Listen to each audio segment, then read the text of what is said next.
신명기 30장 15절과 16절 말씀을 제가 봉독하도록 하겠습니다. 보라, 내가 오늘날 생명과 복과 사망과 화를 내 앞에 두었나니 곧 내가 오늘날 너를 명하여 내 하나님 여호와를 사랑하고 그 모든 길로 행하며 그 명령과 규례와 법도를 지키라 하는 것이라.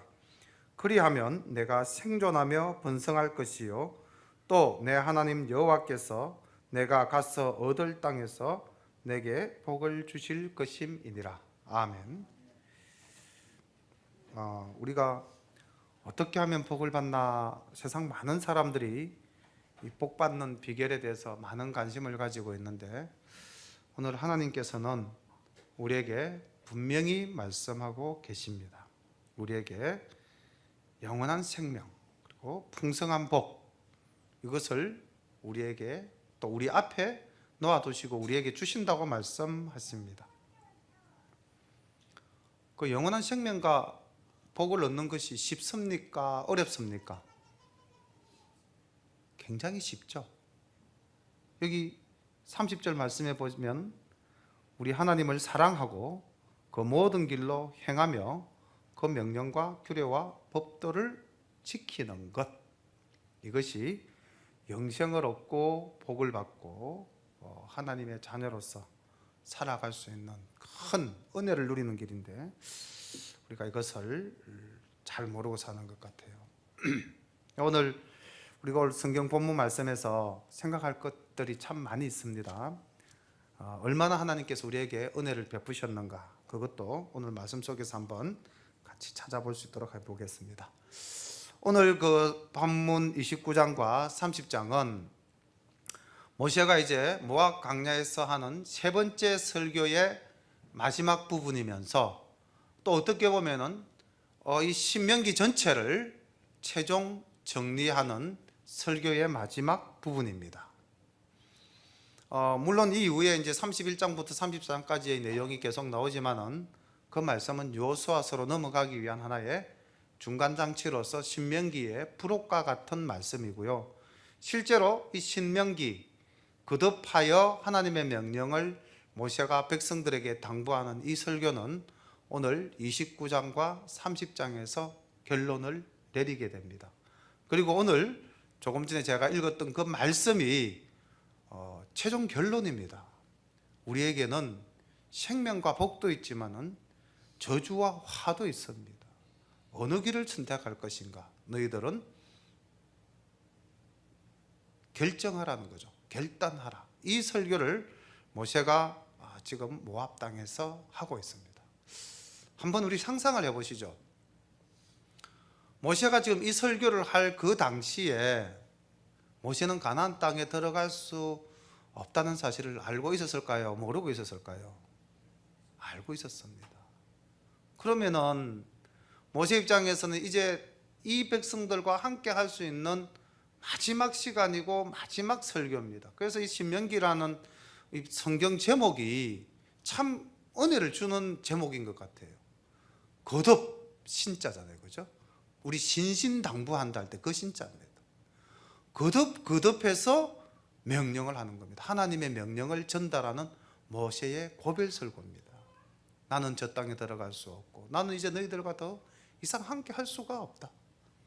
내가 하나님의 은혜로 너희들의 지도자가 되어서 이제 너희들을 정말 부모가 그 아기를 밖에 내놓듯이 이제 그런 마음으로 이 백성들을 떠나보내야 되는데, 그 모세 입장이 얼마나 간절했겠습니까?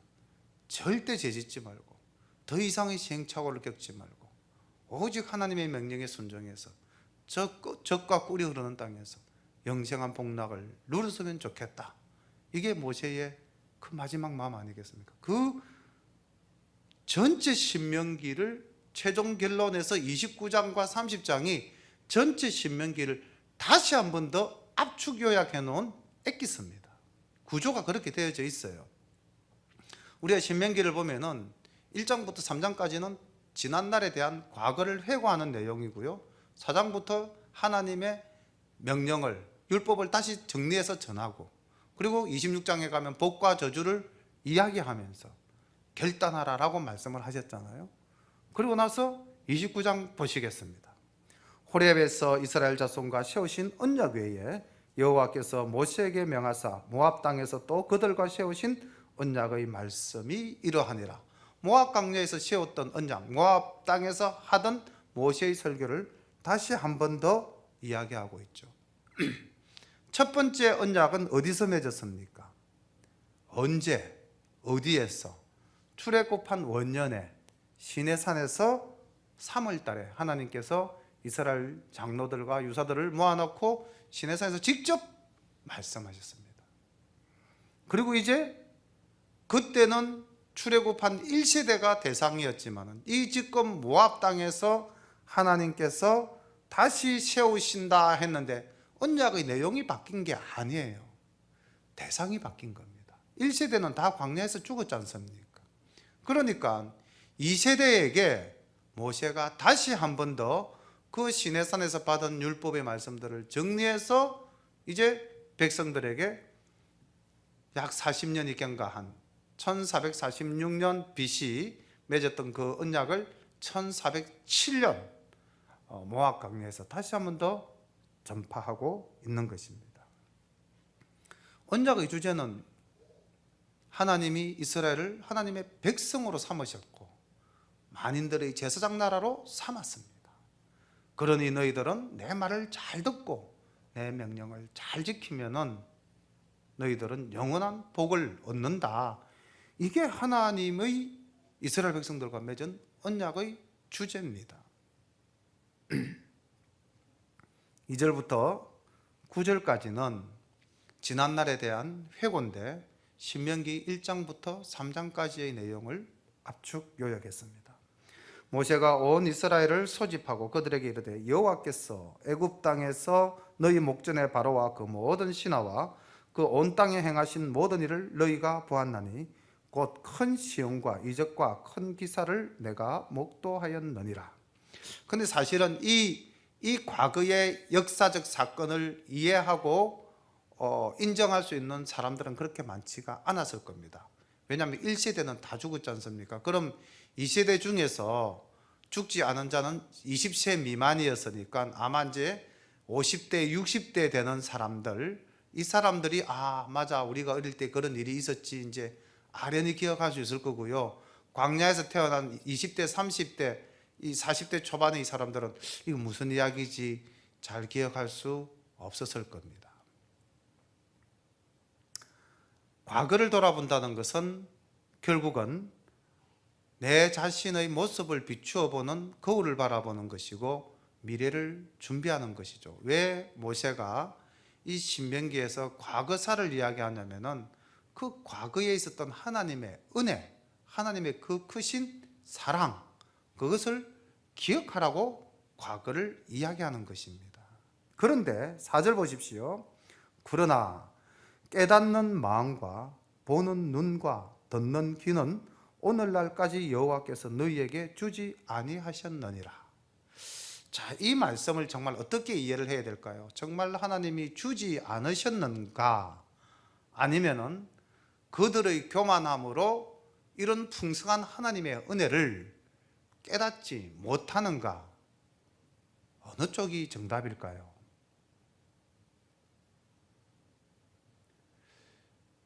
정말 그들이 하나님으로부터 받지 못해서 깨닫지 못했을까요? 그렇게 볼 수도 있겠다라는 생각이 드십니까? 예수님께서 마태복음 13장 13절 씨 뿌리는 비유를 하시면서 이런 말씀을 하셨어요. 그러므로 내가 저희에게 비유로 말하기는 저희가 보아도 보지 못하며 들어도 듣지 못하며 깨닫지 못함이니라. 이사야의 예언이 저희에게 이루어서니 일렀으되 너희가 듣기는 들어도 깨닫지 못할 것이요 보기는 보아도 알지 못하리라.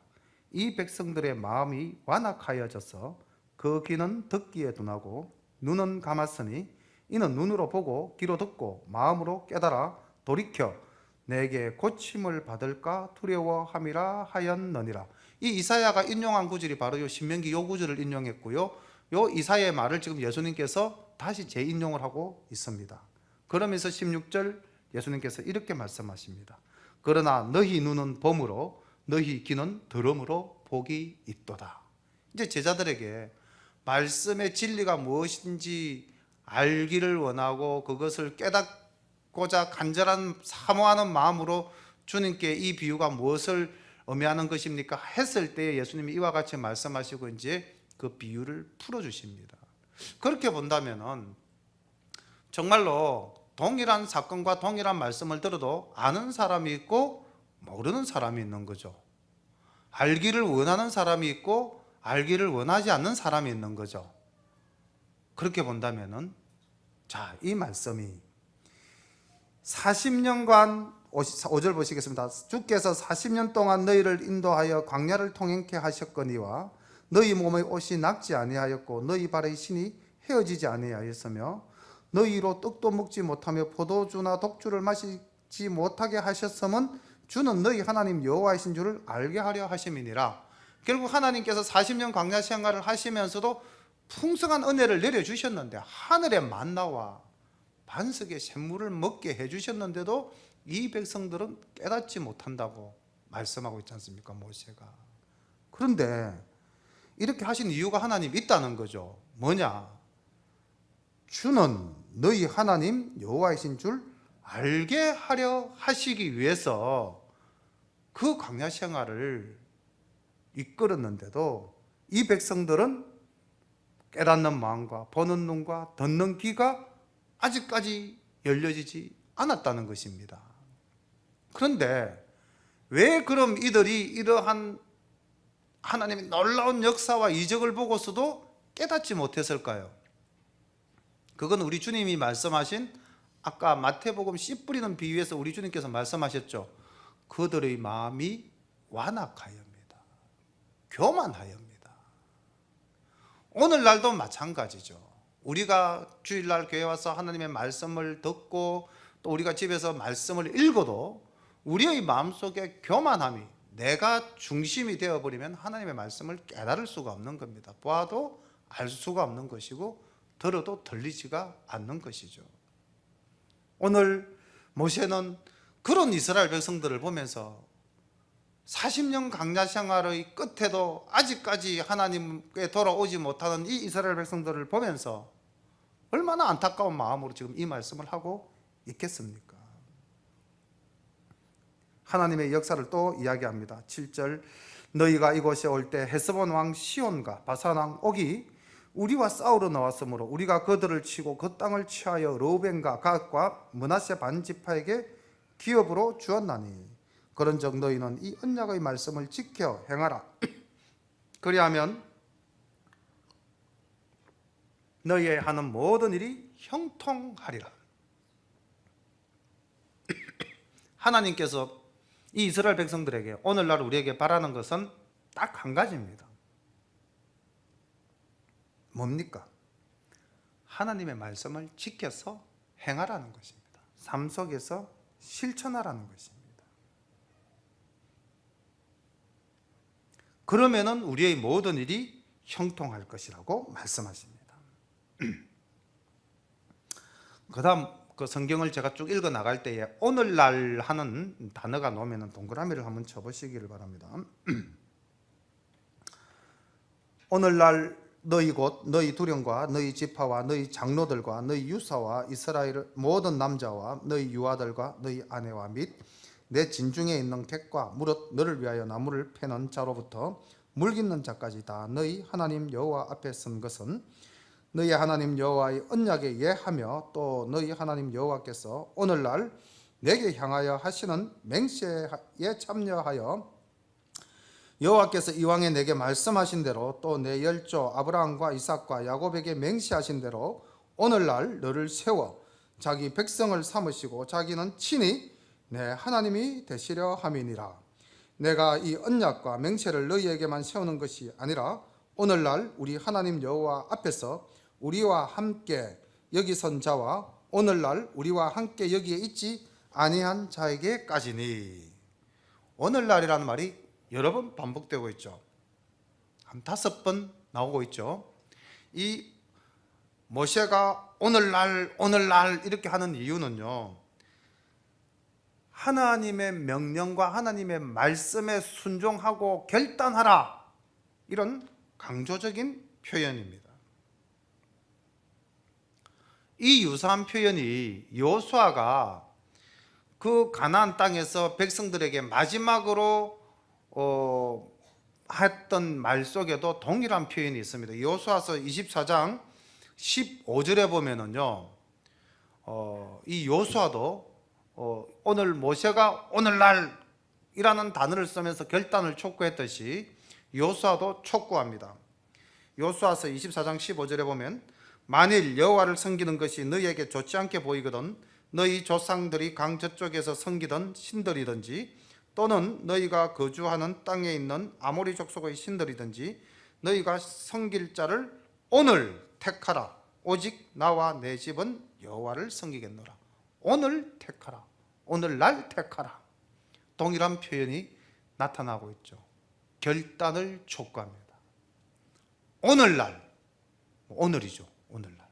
이 자리에 앉으신 우리 성도님들도 결단하셔야 됩니다. 새해를 시작하시면서 나는 하나님 말씀에 순종하고 하나님을 제일로 사랑하고 하나님이 주신 명령을 따르면서 살겠습니다. 그런데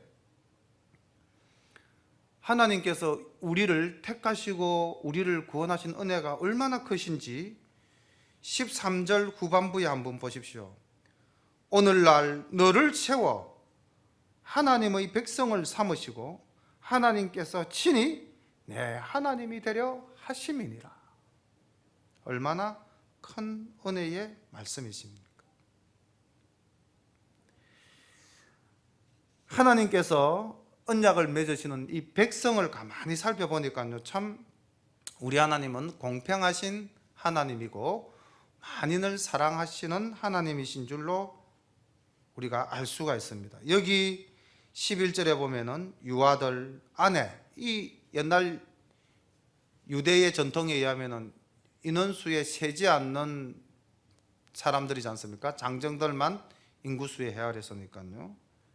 소외되었던 사람이죠. 그리고 내 진중에 있는 객, 또 너를 위하여 나무를 패는 자와 물 깃는 자, 종들이죠.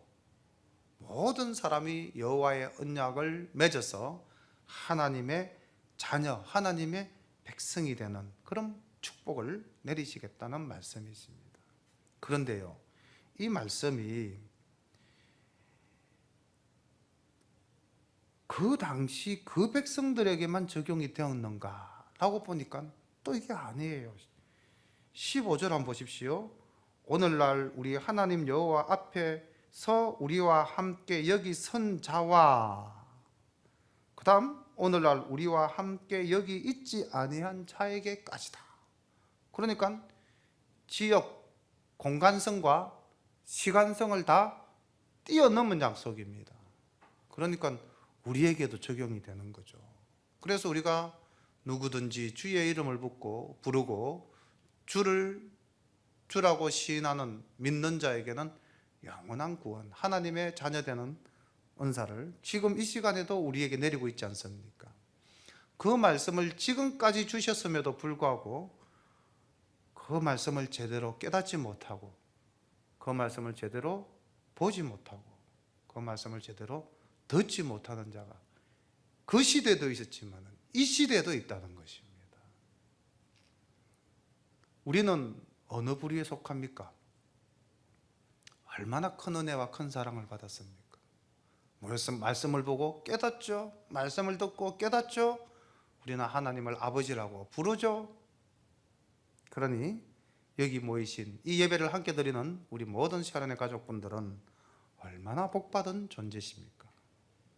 여러분들의 앞에는 생명과, 수식을 하나 붙이죠, 영원한 생명과 복이 놓여져 있습니다. 아멘. 16절 보겠습니다.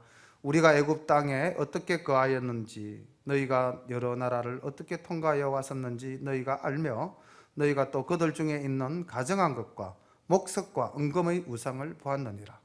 너희 중에 남자나 여자나 가족이나 집하나 오늘날 그 마음이 우리 하나님 여호와를 떠나서 그 모든 민족의 신들에게 가서 섬길까 염려하며 독초와 쑥의 뿌리가 너희 중에 생겨서 이 저주의 말을 듣고도 심중에 스스로 위로하여 이르기를 내가 마음을 강팍게 하여 젖은 것과 마른 것을 멸할지라도 평안하리라 할까 염려함이라. 말이 조금 어려운 부분들이 있는데요. 자, 이게 이제 아까 우리 주님께서 씨 뿌린 자의 비유를 하면서 그 깨닫지 못하는 자의 특성을 뭐라고 하셨냐면요, 마음이 완악하여졌다라고 말씀을 하셨는데, 오늘 여기 18절에도 보십시오. 일단 마음이 하나님을 떠났습니다. 그 다음 독초와 쑥의 뿌리가 그 마음에 생겼습니다. 그 다음 저주의 말씀이 있어도 자기 마음속에 스스로 위로하여 자기 마음을 강팍게 한다고 했습니다. 교만한 자죠. 악한 자죠. 그 악하고 그 교만하고 그 불신앙이 바로 독초와 쑥의 뿌리입니다. 그래서 우상을 섬기게 되고 하나님의 명령을 어기게 되는 것이죠. 오늘날 우리에게도 우리의 마음속에 교만함이 싹이 트면은요, 하나님을 떠나게 됩니다. 그리고 어떤 자기 체면을 거냐면요, 여기 젖은 것과 마른 것을 멸할지라도 평안하리라. 이 무슨 말씀인지 우리말로 쉽게 이해가 안 가지만은, 이게 이제 젖은 것과 마른 것은 세상 모든 것을 이야기하는 히브리인들의 속담, 격언입니다. 그러니까 이 세상 모든 것이 다 멸하여져서 없을지라도 나는 평안할 것이다 라고 스스로 위로하는 그러한 교만함입니다.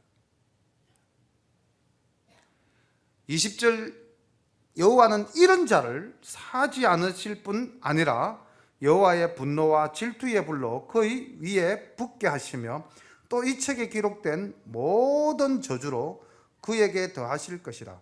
여호와께서 필경은 그의 이름을 천하에 도말하시되 여호와께서 곧 이스라엘 모든 지파 중에서 그를 구별하시고 이 율법책에 기록된 언약의 모든 저주대로 그에게 화를 더하시리라. 이 말씀이 상당히 무서운 말씀입니다. 잘 읽어보시면요, 우리가 하나님을 아버지라고 부르고 우리 예수님을 주라고 신하기 때문에 우리는 다 믿는 자요, 구원을 얻은 자다, 이렇게 생각하기가 참 쉽죠. 과연 그러한가? 지금 여기 보십시오. 이런 자가 지금 부분 집합이라면 전체 집합은 무엇이냐면요, 21절에 보면은 이스라엘 모든 지파 중에서 그를 구별하고, 이스라엘 지파 중에 이런 자가 있는 거예요. 애굽 땅에서 구원함을 얻어서 나온 자, 곧 요단강을 건너 가나안 땅에 들어갈 자, 그 모든 이스라엘 백성들 중에 이 교만한 자가 있는 겁니다. 이런 자가 있는 겁니다. 독초와 쑥의 뿌리를 가진 자가 있다는 것입니다. 그런데 그런 자는 하나님께서 구별해서 이 책에 있는 모든 저주를 그에게 내리겠다고 말씀하지 않습니까? 그렇다면 우리가 하나님을 믿는다 하면서도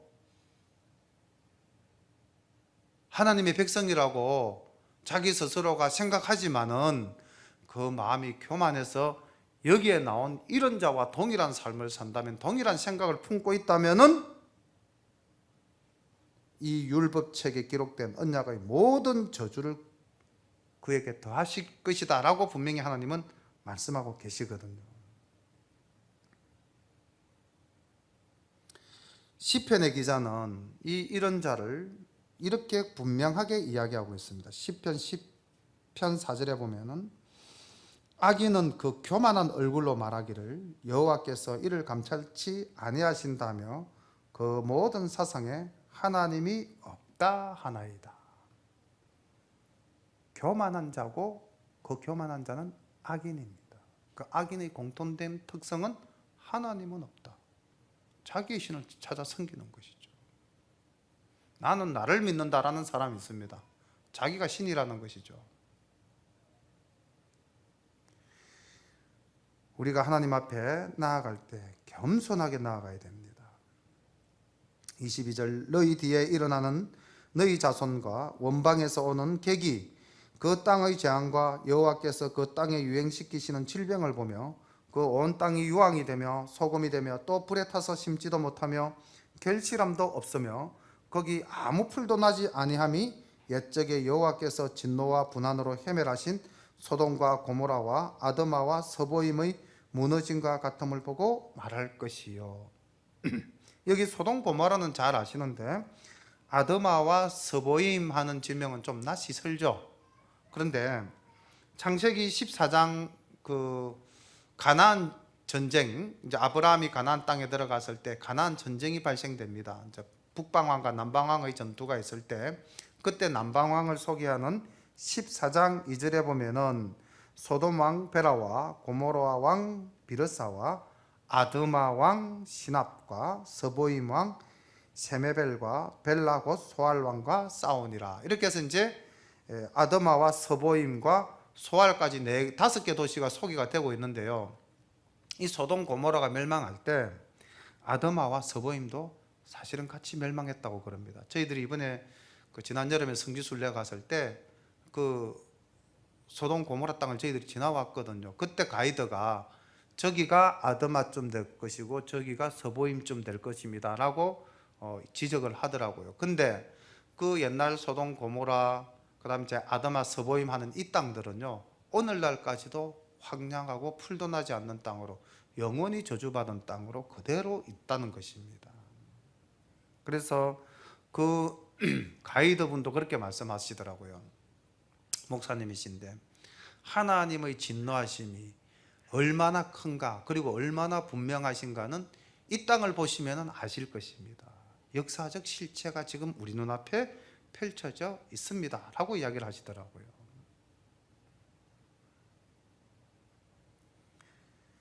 24절 봅니다. 열방 사람들도 말하기를 여호와께서 어찌하여 이 땅에 이같이 행하셨느뇨 이같이 크고 열렬하게 노하심은 무슨 뜻이뇨 하면 그때의 사람이 대답하기를 그 무리가 자기의 조상의 하나님 여호와께서 그 조상을 애굽에서 인도하여 내실 때에 더불어 세우신 언약을 버리고 가서 자기들이 알지도 못하고 여호와께서 그들에게 주시지도 아니한 다른 신들을 섬겨 그에게 절한 까닭이라. 이러므로 여호와께서 이 땅을 향하여 진노하사 이 책에 기록된 모든 저주대로 재앙을 내리시고 여호와께서 또 진노와 분한과 크게 통한하심으로 그들을 이 땅에서 뽑아내사 다른 나라에 던져 보내심이 오늘날과 같다 하리라. 이게 지금 이제 모세가 예언한 말씀인데 이것이 실제로 BC 722년에 북이스라엘이 망하고 BC 586년에 남유다가 멸망하여 그들이 아수르 땅 곳곳으로 또 바벨론으로 포로를 끌려가서 말씀대로 그대로 이루어지지 않습니까? 29절 오묘한 일은 우리 하나님 여호와께 속하였거니와 나타난 일은 영구히 우리와 우리 자손에게 속하였나니 이는 우리로 이 율법의 모든 말씀을 행하게 하심이니라. 오묘한 일이 뭘까요? 여기서 오묘한 일은 우리에게 계시되지 아니한 하나님의 계획과 섭리입니다. 우리가 도저히 알 수 없는 하나님의 뜻이죠. 오늘날도 이 오묘한 일은 있습니다. 우리가 알 수 없는 것. 그래서 그 하나님의 영역에 대해서 우리가 뭐라 말을 할 수가 없는 거죠. 왜 전지전능하신 하나님께서 이거 다 못하시나? 그 못하시는 게 아니라 하나님이 하지 않으시는 뜻이 있으신다는 거죠. 그게 오묘한 일입니다. 그런데 하나님께서는 계시나 말씀이나 기적이나 이런 예언 등을 통해서 또 하나님의 뜻을 우리에게 나타내 보이시기도 합니다. 이스라엘 백성들은 하나님의 오묘한 일도 보고 하나님의 나타난 일도 보았던 것이죠. 그러면 이스라엘 백성들만 봤습니까? 우리는 보지 않았습니까? 역시 우리도 하나님의 나타나신 일을 이스라엘 백성들보다 더 많이 보았죠. 우리는 예수님도 보았고요. 예수님이 부활하신 것도 보았고요. 예수님이 성천하신 것도 보지 않았습니까? 그러면서 아직까지 우리에게 나타나지 아니한 하나님의 오묘한 일이 있습니다. 그건 하나님께 속한 것입니다. 우리가 도저히 알 수 없는 하나님의 영역이죠. 그런데 우리에게 보이시고 우리로 하여금 알게 하신 일이 나타난 일인데, 이건 우리 자손에게 나타난다고 되어 있죠. 우리 자손에게 속하였다. 이를 통해서 이 모든 율법의 말씀을 우리가 행하게 하기 위한 하나의 증거로 나타난 일을 보이셨다는 겁니다. 30장 말씀 보겠습니다. 내가 내게 진술한 모든 복과 저주가 내게 임함으로 내가 내 하나님 여호와께 쫓겨간 모든 나라 가운데서 이 일이 마음에 썩기억이 나거든. 자, 이때까지 복과 저주에 대한 말씀만 있었는데, 이제 30장에 와서 비로소 그 저주받은 이스라엘 백성들이 다시 회복할 수 있는 길을 모세가 이야기하고 있습니다. 자, 저주가 내게 임하여서 네가 여호와로부터 쫓겨난 모든 나라 가운데 거할 때에 이 일이 마음에서 기억나거든. 이 일이라는 게 무엇일까요? 이 일이 마음에서 기억나거든. 우리 마음에 새겨진 것이 무엇일까요? 말씀이죠. 하나님의 말씀을 우리의 마음에 새기라 그랬지 않습니까?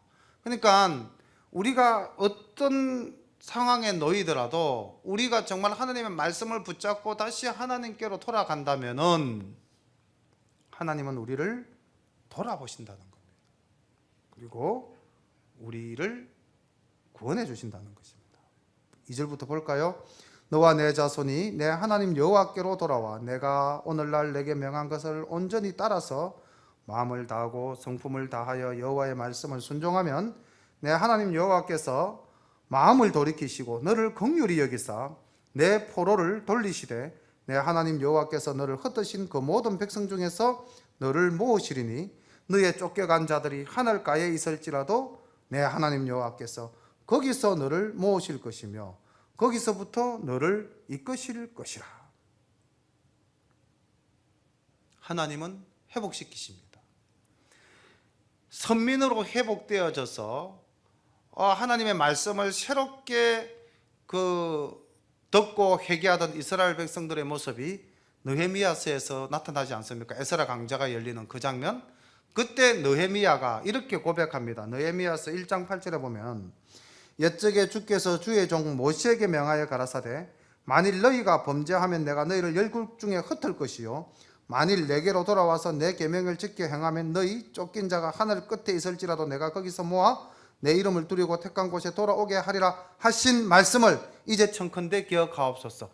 에스라가 느헤미야가 이 말씀을 가지고 하나님께 기도합니다. 그랬을 때에 이스라엘 백성들이 예루살렘으로 돌아와서 성전을 쌓고 예루살렘 성벽을 다시 쌓고 하나님께 예배드리고 말씀이 회복되어서 에스라 강좌가 열리는 귀한 역사가 일어나지 않았습니까? 하나님의 말씀은 이루어진다는 거죠. 어디에 있더라도 내가 너희를 불러서 다시 내 품 안에 모으겠다는 하나님의 은혜로우신 말씀입니다. 5절 내 하나님 여호와께서 너를 내 열조가 얻은 땅으로 돌아오게 하사 너로 다시 그것을 얻게 하실 것이며 여호와께서 또 내게 선을 행하사 너로 내 열조보다 더 번성케 하실 것이며. 회복만 시켜주는 것이 아니라 다시 하나님께서는 복을 주신다고 6절부터 10절까지 말씀하십니다. 내 하나님 여호와께서 내 마음과 내 자손의 마음에 할례를 베푸사 너로 마음을 다하며 성품을 다하여 내 하나님 여호와를 사랑하게 하사 너로 생명을 얻게 하실 것이며 내 하나님 여호와께서 내 대적과 너를 미워하고 핍박하던 자에게 이 모든 저주로 임하게 하시리니 너는 돌아와 다시 여호와의 말씀을 순종하고 내가 오늘날 내게 명한 그 모든 명령을 행할 것이라. 내가 내 하나님 여호와의 말씀을 순종하여 이 율법책에 기록된 그 명령과 규례를 지키고 내 마음을 다하며 성품을 다하여 여호와 내 하나님께 돌아오면 내 하나님 여호와께서 내 손으로 하는 모든 일과 내 몸의 소생과 내 육축의 새끼와 내 토지 소산을 많게 하시고 내게 복을 주시되 곧 여호와께서 내 열조를 기뻐하신 것과 같이 너를 다시 기뻐하사 내게 복을 주시리라. 회복시키시고 복 주신다는 말씀이십니다. 에스겔 선지자도 이 하나님의 말씀을 그대로 믿고 그 바벨론 땅에 있는 유다 백성들에게 이렇게 말씀하십니다. 에스겔서 36장 26절에 보면은 또 새 영을 너희 속에 두고 새 마음을 너희에게 주되 너희 육신에서 굳은 마음을 제하고 부드러운 마음을 줄 것이며 또 내 신을 너희 속에 두어 너희로 내 율례를 행하게 하리니 너희가 내 규례를 지켜 행할지라. 하나님께서 우리의 마음에 성령님을 새 신을 부어주시겠다고. 우리 마음속에 있는 굳은 마음, 교만된 마음을 제하고 부드러운 마음, 하나님의 새 신을 우리에게 주셔서 말씀을 보고 깨닫고 말씀을 듣고 깨닫는 지혜를 주시겠다는 것이죠. 그래서 우리가 하나님의 말씀을 잘 듣고 잘 지켜 행할 수 있도록 인도해 주시겠다는 겁니다. 복 받는 거 쉽습니다. 모세가 3번, 4번 강조하고 있습니다. 마음과 뜻과 정성을 다하여 하나님을 사랑하고 그 명령을 준행하라는 것입니다. 이 말씀이 어려운 말씀이냐? 굉장히 쉽다고 모세는 11절부터 14절까지 말씀하십니다. 볼까요? 내가 오늘날 내게 명한 이 명령은 내게 어려운 것도 아니요 먼 것도 아니라 하늘에 있는 것이 아니니 내가 이르기를 누가 우리를 위하여 하늘에 올라가서 그 명령을 우리에게로 가지고 와서 우리에게 들려 행하게 할고 할 것이 아니요 이것이 바다 밖에 있는 것이 아니니 내가 이르기를 누가 우리를 위하여 바다를 건너가서 그 명령을 우리에게로 가지고 와서 우리에게 들려 행하게 할고 할 것도 아니라 오직 그 말씀이 내게 심히 가까워서 내 입에 있으며 내 마음에 있은즉 내가 이를 행할 수 있느니라. 하나님의 말씀이, 하나님의 명령이 멀리 있는 게 아닙니다. 가깝게 있어요.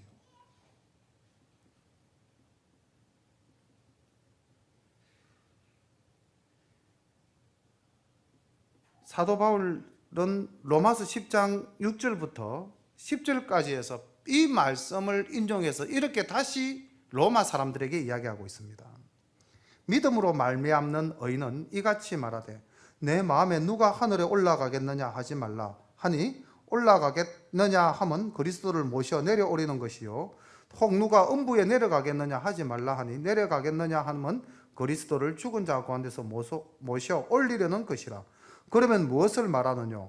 말씀이 내게 가까워 내 입에 있으며 내 마음에 있다 하였으니 신명기 이 말씀을 지금 인용하고 있죠. 곧 우리가 전파하는 믿음의 말씀이라. 내가 만일 내 입으로 예수를 주로 시인하며 또 하나님께서 그를 죽은 자 가운데서 살리신 것을 내 마음에 믿으면 구원을 얻으리니 사람이 마음으로 믿어 의에 이르고 입으로 시인하여 구원에 이르느니라. 신약에서 새 생명을 얻는 방법도 벌리는 것이 아니라는 것이죠. 주라고 신하고 그를 믿으면 구원은 이루어진다는 것입니다. 구약에서 하나님 모세를 통해서 하나님의 명령이 멀리 있는 것이 아니고 내 입술에 내 마음에 있다고 했습니다. 그런데 그것을 깨닫지 못하는 것은 내 마음이 교만해서 그 모든 것을 배척해버린 것이죠. 하나님께 원인이 있는 것이 아니라 내한테 원인이 있는 것이죠. 오늘날 내가 잘되고 잘못되고 그 원인이 바깥 외부에 있는 것이 아니고 하나님이 내게 복을 주시지 않아서가 아니고 문제는 나에게 있다는 것입니다. 내가 교만하고 내가 악인이고 내 마음이 완악하여져서 그런 것이라는 것이죠.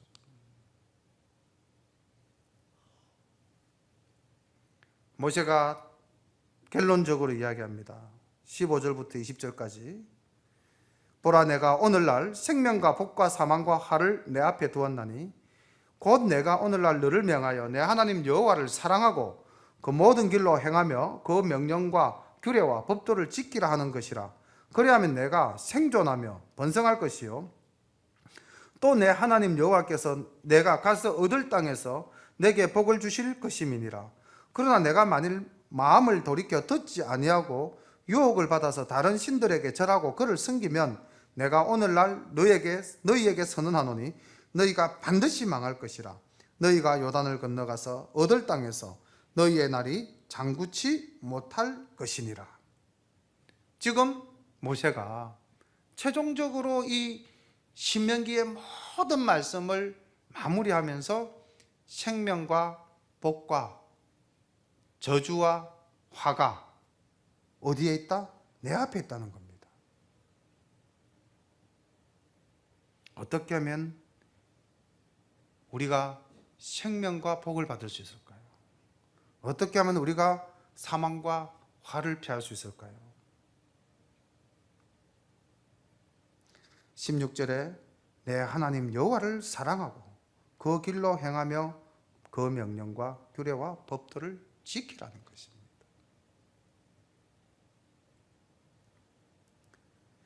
우리 19절과 20절 말씀을 함께 봉독하시면서 말씀을 마무리 지으며 오늘 설교 제목 생명과 복과 사망과 화를 어떻게 우리가 선택할 것인가, 또 그 선택의 방법은 무엇인가를 한번 말씀으로 깨달아 보겠습니다. 19절 다 함께 20절 두 말씀 같이 봉독합니다. 내가 오늘날 천지를 불러서 너희에게 증거를 삼노라. 내가 생명과 사망과 복과 저주를 내 앞에 두어선즉 너와 내 자손이 살기 위하여 생명을 택하고 내 하나님 여호와를 사랑하고 그 말씀을 순종하며 또 그에게 부종하라. 그는 내 생명이시요 내 장수시니 여호와께서 내 열조 아브라함과 이삭과 야곱에게 주리라고 맹세하신 땅에 내가 거하리라. 아멘.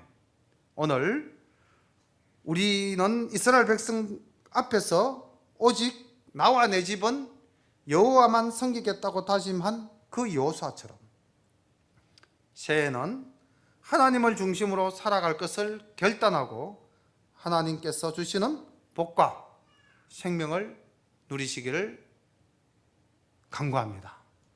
축복합니다. 사랑과 은혜가 풍성하신 우리 아버지 하나님, 은혜를 감사합니다. 하나님께서는 우리를 하나님의 백성 삼아주시고 하나님의 자녀 삼아주시고 하나님의 신부 삼아주시어서 아버지 하나님 영원한 하나님 나라의 소망을 우리에게 주셨는데 우리가 교만하여서 하나님 말씀에 눈 멀고 하나님 말씀에 귀가 닫혀 말씀을 봐도 보지 못하고 들어도 깨닫지 못하는 우리를 범할 때가 너무나 많습니다. 하나님, 우리의 마음을, 완악한 우리의 마음을 제하시고 우리에게 부드러운 마음, 하나님의 새신 성령을 부어주시어서 2017년 우리 사랑하는 샤론 모든 가족들이 하나님 주시는 영원한 생명의 말씀을 가지고 복을 받아 누리는 삶을 살아갈 수 있도록 주님 인도하여 주시옵소서. 우리가 이 시간 다짐합니다. 우리가 이 시간 결단합니다. 하나님만을 사랑하며 하나님만을 섬기겠습니다. 하나님 말씀을 따라 살기 위해서 노력합니다. 아버지 하나님, 또 그렇게 살겠습니다. 다짐하는 우리 모두에게 하나님 한량없는 은혜를 내려 주시옵소서. 예수님의 이름으로 감사하며 기도드립니다. 아멘.